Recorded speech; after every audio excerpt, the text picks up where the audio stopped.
The sky is soft this morning. Not bright, not yet, but that kind of deep slate gray that hugs the earth like a heavy wool blanket.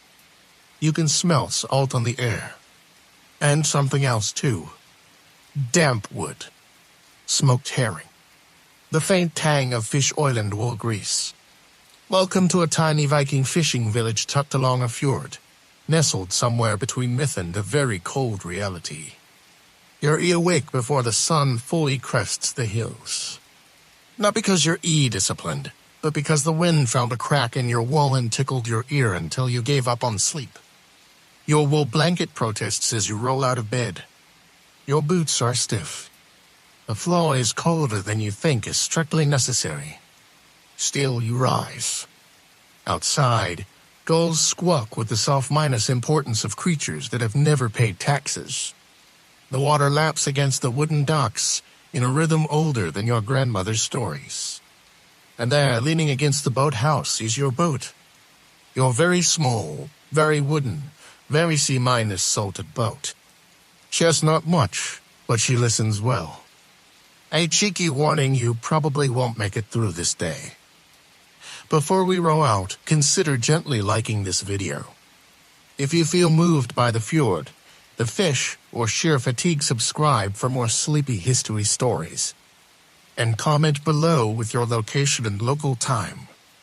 We're always curious who else is rowing into the past with us, one yawn at a time. Now let's ease into tonight's journey. You load the boat with nets still wet from yesterday. You check the carved whale tooth you keep tied to the rudder post, not for luck, but because your grandfather said the boat listens better when it remembers the sea. You believed him. Still do. Major historical fact: Viking fishermen in the North Atlantic were among the first to develop detailed oral maps of whale migration routes. Long before written charts, these patterns were passed down through stories, part observation, part intuition, part whale listening. You row quietly at first. The fjord is mirror-flat. The mist resting low and silver over the water like it's hiding something it doesn't want to share yet. The only sounds are your locks creaking, the swish of your wake, and somewhere off in the gray distance a low, slow breath. A whale. Maybe. Or the sea just sighing again. You pause. You listen. The boat tilts slightly, as if she's listening too. Obscure tidbit: some Norse sailors believed boats could develop personalities not just through the wood they were made from, but by the stories they heard. One small saga describes a boat that refused to row straight after its owner insulted a sleeping seal. You say nothing. You keep rowing. The fog closes in. The world shrinks to boat-sized.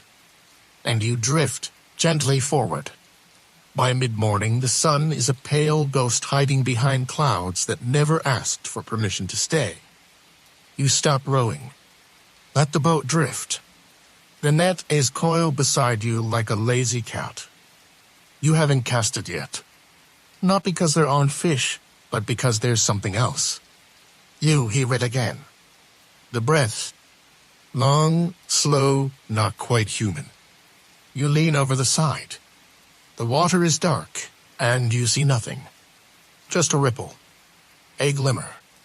A shape you think is a shadow, until it moves the wrong way. You don't speak. Not out of fear, but respect. Everyone knows you don't talk loud when the whales are near. Major historical fact: Vikings likely encountered whales, often alive, stranded and processed. But they didn't always hunt them. In fact, some communities along the Norwegian coast treated whales almost like neighbors, respected, observed, and listened to. The practice of whale watching, long before the term existed, served both spiritual and navigational purposes. You think of what your uncle once told you: when the whale shows its back, it's telling you which way not to go. You believed him too. He had one ear into boats. That's usually a sign of wisdom. The boat rocks gently. You lay a hand on her side. The wood is damp. You feel the old tree still living in the grain. Then another breath. Closer now. Longer. You turn. Just there, behind the mist, a hum prizes. Then the back.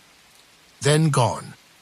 Obscure tidbits and Viking boats were named for whales not just in honor, but in imitation. Names like BLOUGHL Joe Bloody Echo or SMIG Ran Sneak Plunder were carved into the hulls, often paired with tiny whale carvings near the prow. Historians still debate whether these names influenced sailing technique or just made the boats feel bolder. You say the name of your boat softly, Stille. Quiet. She dips slightly, like a nod. You decide to wait before casting the net. There's fish, yes. But there's also the whale. And you don't interrupt the story in the middle. The wind picks up. Just a little. Enough to remind you the sea doesn't wait forever. You pick up the net. The breath comes again. And somewhere in the gray, the whale circles. Listening. The net is heavy in your hands. Not because it's full it isn't yet, but because it knows what's coming. You feel it in the fibers and the tiny curls of dried seaweed caught along the edges. The net has been here before. It remembers.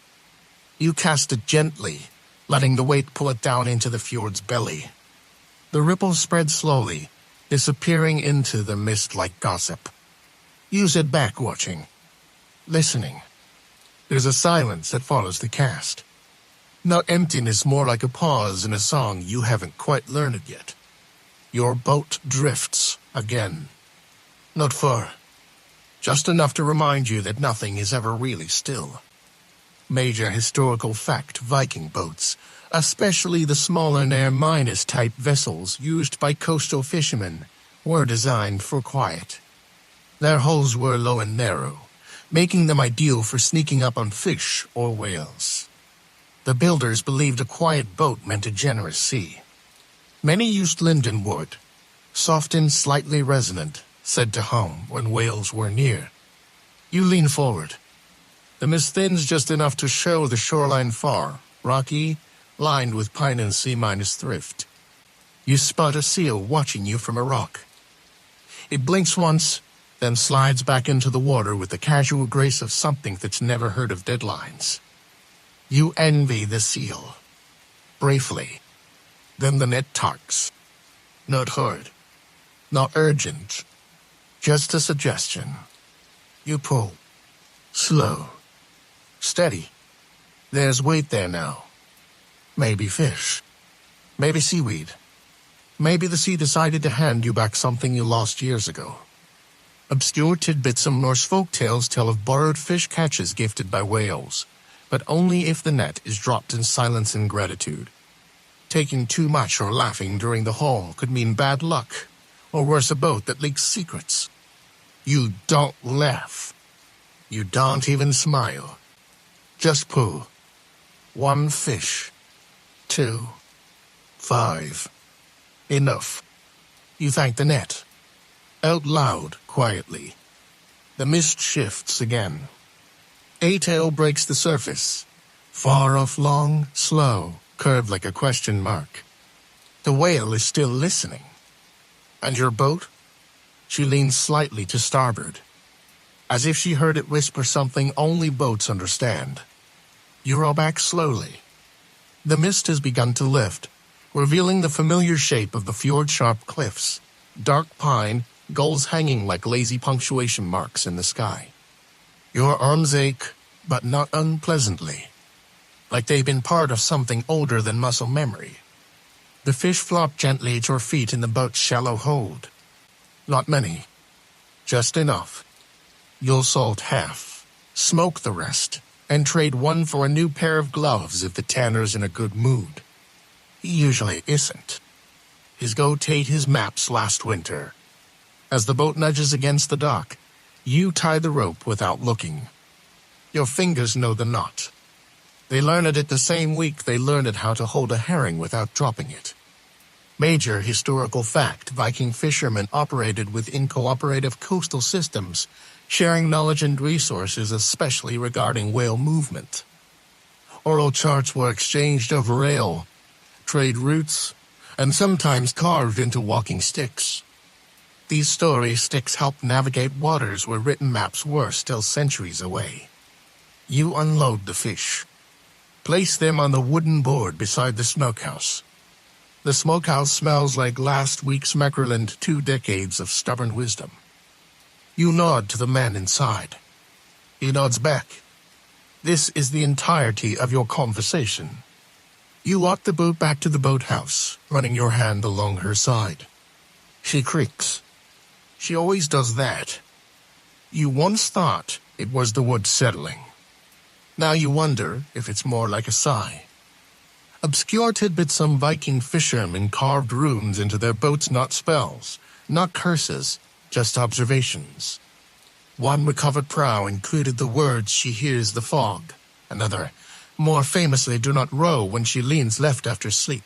Historians still debate whether this was superstition or sound nautical advice. You step back from the boat. She glistens faintly with mist. Still listening. You glance back toward the fjord.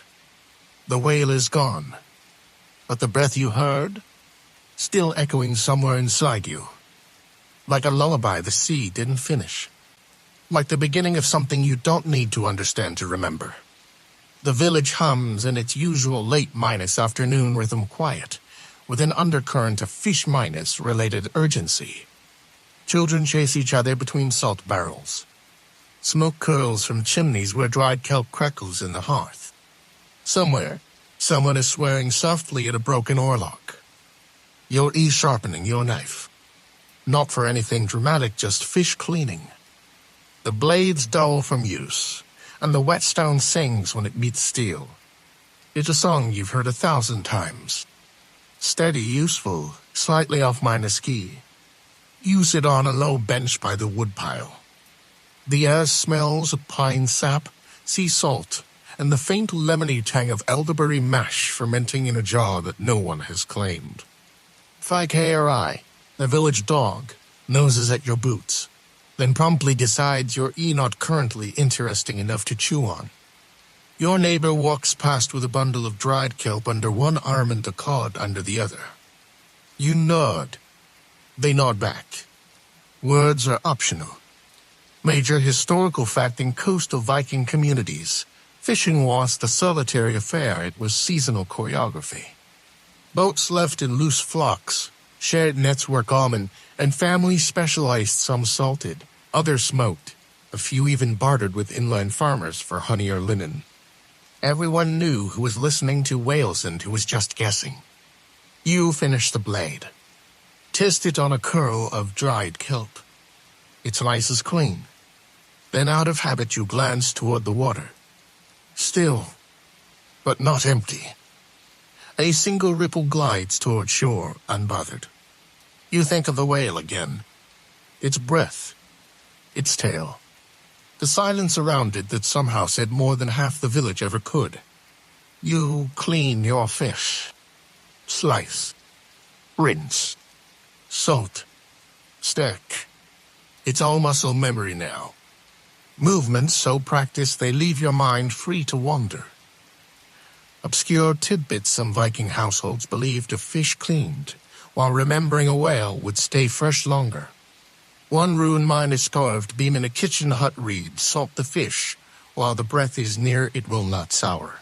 Historians still debate whether this was culinary advice or a poetic way of saying don't trust dinner. You finish the last fish. Your hands are cold, but not unkindly so. You stand, stretch, and let your eyes drift back to the fjord, where the light now glimmers like fish scales in a dream. Your boat still resting by the boathouse. Your nets are drying on the line. And somewhere, out beyond the cliffs, a whale may be swimming with your silence still in its wake. You dream of whales that night. Not in the usual grand, mythic way. This one's not made of stars or crowned with coral. It just swims. Beneath you. Alongside your boat. You can't see it, but you feel the rhythm of it, like the thrum of distant thunder through water. You wake to darkness.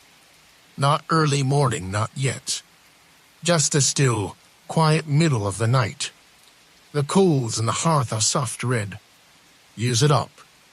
Your boots are where you left them. You hear the wind pressing gently against the walls, like a friend who doesn't want to come inside, but also doesn't want to leave. You lie back down, but the rhythm is still there. That drum. You don't sleep. You listen. Major historical fact: Norse sagas occasionally mention night songs of the sea, dull humming heard in coastal huts, said to be whale sounds carried through fjord water into land. Some suggest this was simply natural acoustics.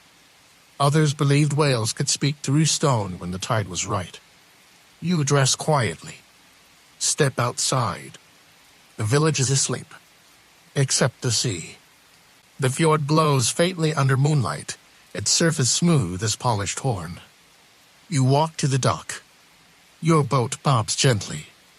You touch her hull. She's awake. Or maybe you are. Obscure tidbit: one Icelandic tale recounts a fisherman whose sleep-minus rode into the fog each night, always returning at dawn with nothing but seawater in his boots. When asked why, he said, "She keeps secrets better in moonlight." The tale ends ambiguously. The boots weren't ever dry. You sit on the dock. You breathe. You wait. No whale appears. But the air hums with the memory of one. And in that stillness, you feel the boat rock once, lightly, as if nodding to something you almost remembered in your sleep.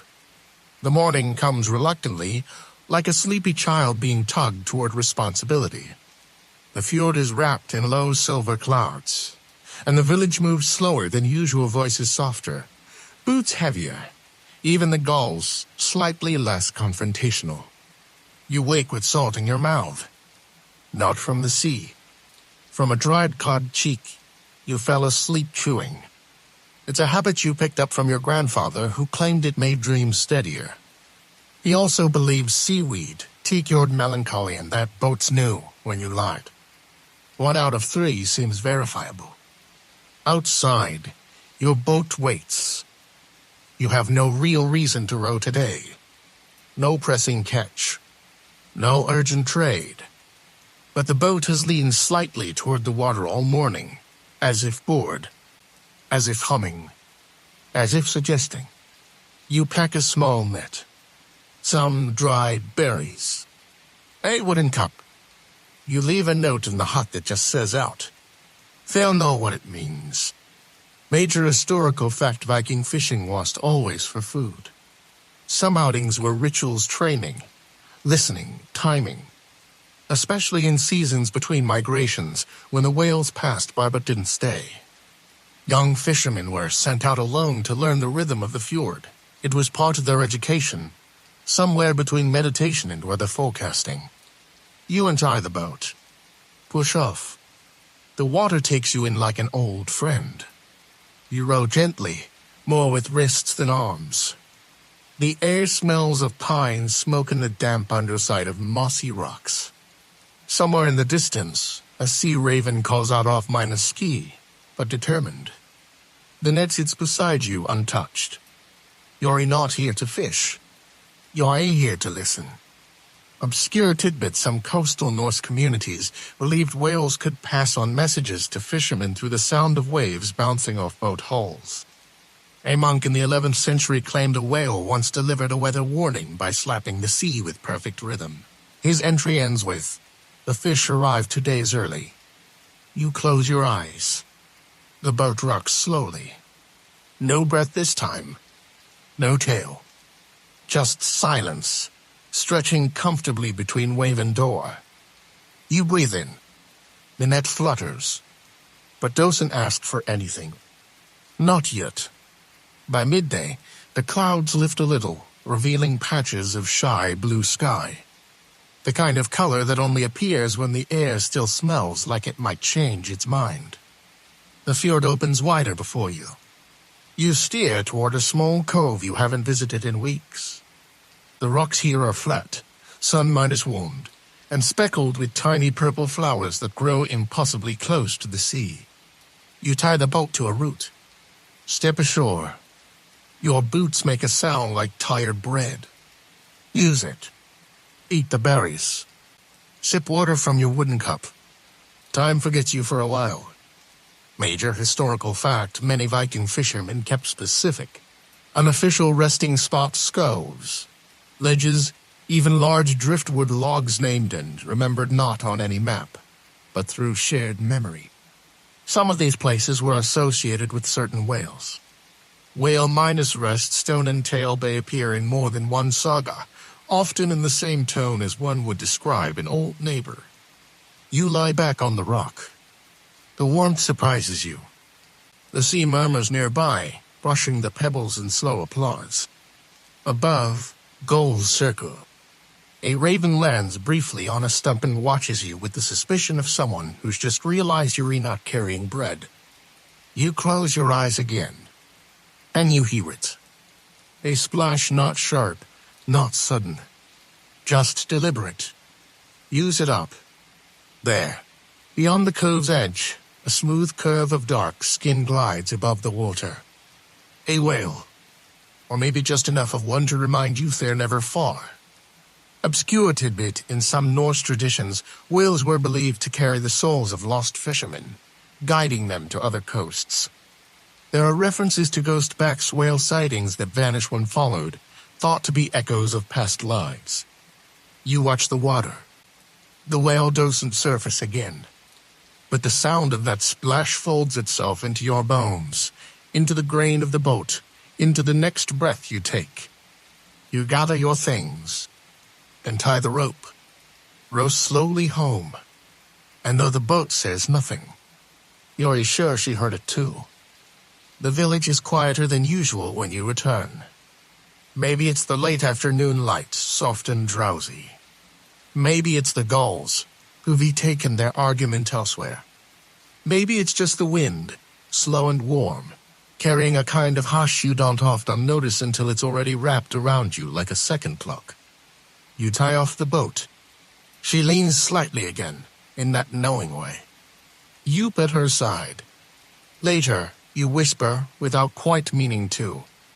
You carry your empty net and wooden cup up the path. No fish today. No one asks. You pass the smokehouse. The door's open. The racks are half minus full. Fish drying in quiet rows. Brother Einar, the old man who runs it, waves you in. His beard smells permanently of hickory and salt. You hear the breath again? He asks. You nod. He doesn't ask for proof. Major historical fact in Norse culture. Elder fishermen were often treated as interpreters not just of tides or shoals, but of signs. Whale breath, wind turns, bird flight, these weren't just weather observations, but subtle hints from the world. A good fisherman read them like runes. A better one knew when to say nothing. Brother Einar hands you a sliver of dried mackerel. You chew it while he checks the fire. He hums an old tune. Something half lullaby, half warning. The smoke curls upward in soft, syrupy ribbons. It smells faintly of spruce, and maybe something sweeter. Obscure tidbit, in one village. Smokehouse ash was collected every solstice and sprinkled onto the boats, believed to carry good echoes from the year's catch. One poem written in charcoal across a roof beam read salt feeds the fish. Smoke remembers them. You stay a while. Say little. Leave smelling like wisdom and fish. As evening falls into the hills, you walk back to your hut. 5K are eyes waiting, tail slow minus wagging, as if to say you missed dinner. Again, you open the door, sit by the fire, and listen to the silence the whale left behind. It rains the next morning. Not a dramatic, stormy rain. Just a soft, deliberate drizzle.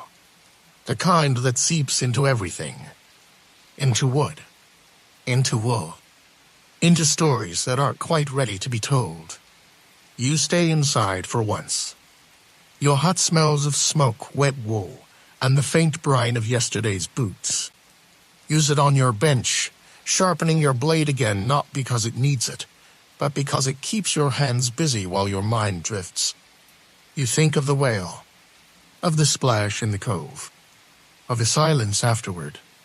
Major historical fact: some sagas describe rain as whale weather, especially in the quieter coastal villages. Whales were said to rise just before or after long rains, and certain kinds of mist were considered invitations. One fisherman's journal noted it rained 3 days. Whales spoke on the 4th. You step outside briefly. Fill a bucket. Watch the rain drip from the boathouse eaves. The fjord is a blur of grey and silver. No breath today. No ripples. Just rain. Obscure tidbitane or scarving found in a driftwood beam showed a fisherman holding a bucket upside down in the rain. Below, a tiny rune caption read to catch the silence. Scholars still debate whether it was satire or a genuinely poetic weather report. Back inside, you sort nets, untangle lines, repair a knot. You hum to yourself something low and off minor key, the kind of tune your uncle used to sing when the fish weren't biting and the boat needed to believe anyway. You light a small fire, not for warmth, just for company. The smoke rises slowly. Not spruce, not hickory, just dry moss and an old pine shaving. You watch it curl toward the rafters, and in the gentle hush of your hut, you let the wail drift back through your memory. Slow, unhurried, like rain on still water. The rain continues into the next day, but by mid-morning, it thins, turns into a fine mist that barely lands, like the sky has decided to keep its distance. The village begins to stir. Boots on mud, voices mumbling over damp firewood, the clink of buckets half-minus filled with hope. You walk down to the boathouse. Your boat is still there, where she always is. Waiting. She looks a little damp around the edges, but also vaguely smug. Like she knows the fjord has been whispering without her. You touch the side of her hoe. She creaks once. You swear it sounds like, well, you check your nets. You pack a small lunch dried rye, a slice of goat cheese, one apple that's seen better seasons. Then you row out again. No reason, just rhythm. Major historical fact: even on days with no fish forecast, Norse fishermen would often row into the fjord to keep the boat trained. They believed boats, like people, needed exercise, memory, and purpose. If left idle too long, they were said to grow restless. One saga recounts a boat that turned against the current out of spite. You drift past the cove, past the sleeping rocks, past the spot where you saw the splash.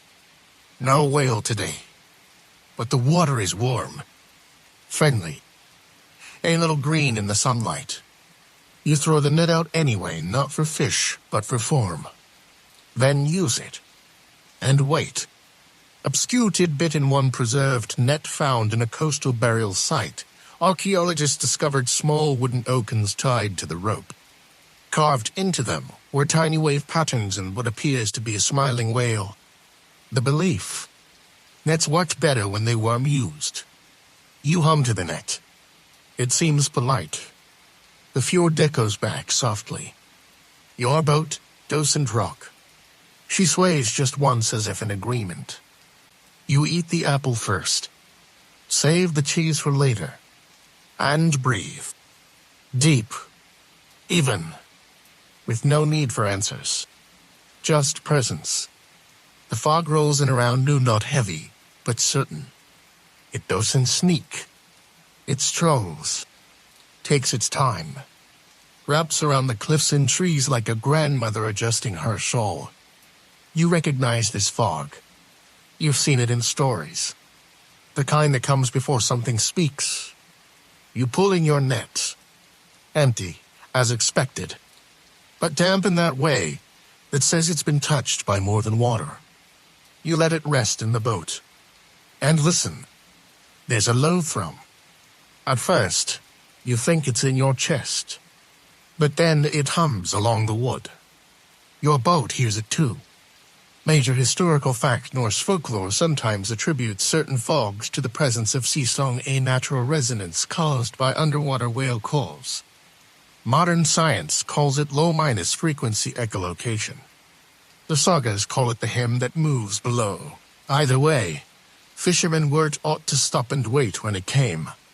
You stop. You wait. The sound continues, not music, not voice. Just presence. Like someone important is breathing beneath your silence. You let your fingers trail in the water. It's warmer than it should be. Obscure tidbits: some Viking boats carried a single piece of polished whale, bone beneath the seat of the helmsman, believed to help hear what the sea holds back. One account mentions a boat that vibrated for hours with no wind and no oars. You feel the vibration now. Not dramatic. Not scary. Just familiar. Like a memory you didn't know you had. You don't try to row. You don't call out. You simply sit in the fog, boat steady, net quiet, hands still. And somewhere below, the whale swims past. Not close, but near enough to remind you. You are never entirely alone out here. The fog eventually begins to lift, not in a hurry, not with fanfare, just slowly, like someone gently pulling a curtain back. The sky appears in soft pieces. First a patch of blue, then a sliver of sun, cautious and pale. Then the far shore, once again visible, like an old friend arriving late and unapologetic. You row back, not quickly, not reluctantly, just steadily. The kind of pace that comes from knowing the journey is as important as the return. Your boat moves smooth as always. Her hull gliding over the water like it's reading a page only she can understand. You glance once over your shoulder. Nothing follows, but you still feel the echo.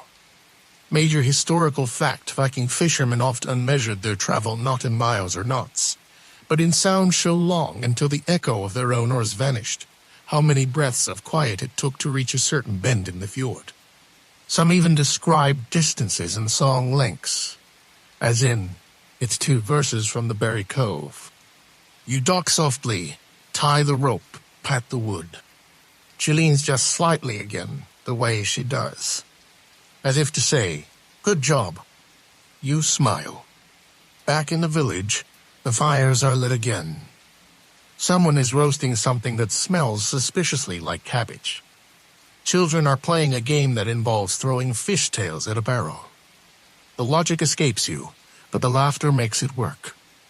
Obscure tidbit: one preserved Norse game, described in a marginal note of a 12th century codex, involved tossing dried cod parts at painted stones while chanting whale names backward. Scholars still debate whether this was a game, a ritual, or both. Or neither. You carry your gear back to the hut. Hang the net by the door. Set your boots to dry. Then use it, stretch, and feel the kind of tired that comes with salt in your hair and calm in your chest. You don't speak, but you're sure the whale still hears you. Somewhere, beneath it all. Later that evening, you walk the shore. The tide is low, the sand packed firm and cool. Seaweed curls at your feet like half-minus written sentences.